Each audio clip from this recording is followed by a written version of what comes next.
মনে করো জন্তুর মধ্যে ছাগল, বেড়া, ওট, গম্বা, গরু, মহিষ দিয়া কোরবানি দেওয়া যায়। কোন জন্তু যদি গাভ থাকে, ঘটনা ঘটে দিতে পারে, পুরুষ মহিলা দুটোটা দিয়ে কোরবানি দেওয়া যায়।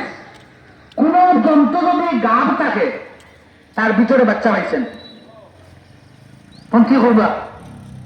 খাওয়ার তুমি বাচ্চারে জমা করো, বাচ্চারে জমা করো, কিন্তু এই বাচ্চার মাংস কোরবানি দাতা খাইতে পারতো না। এগুলো আবার মিসকিনের হক, এগুলো আবার মিসকিনে দিতে হইব।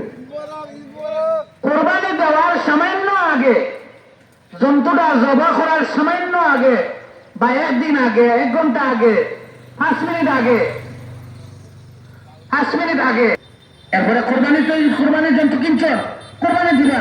মনে করেন মানসিক রাখছে এই জন্তু দিয়ে আমি কোরবানি দেও, এই বাচ্চাটা কি করবেন?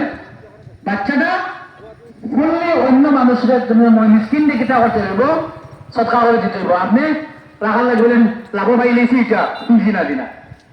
কোরবানির জন্তু বোঝা গেছে নি? সেই বাচ্চাটা আমি মিসকিন দিয়ে সৎকা করে দিতে লাগবো, আমি নিজে ভালো লাগে রাখতে পারতাম না।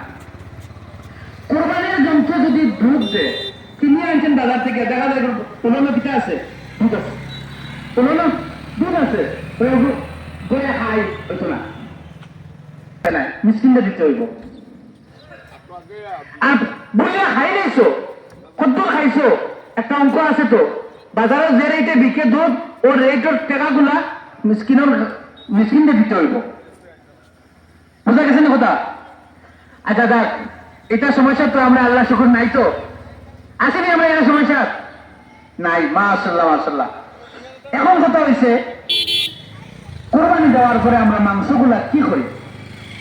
কোরবানি দেওয়ার পরে শরীয়তের হুকুম হইছে, ইসলামের বিধান হইছে যে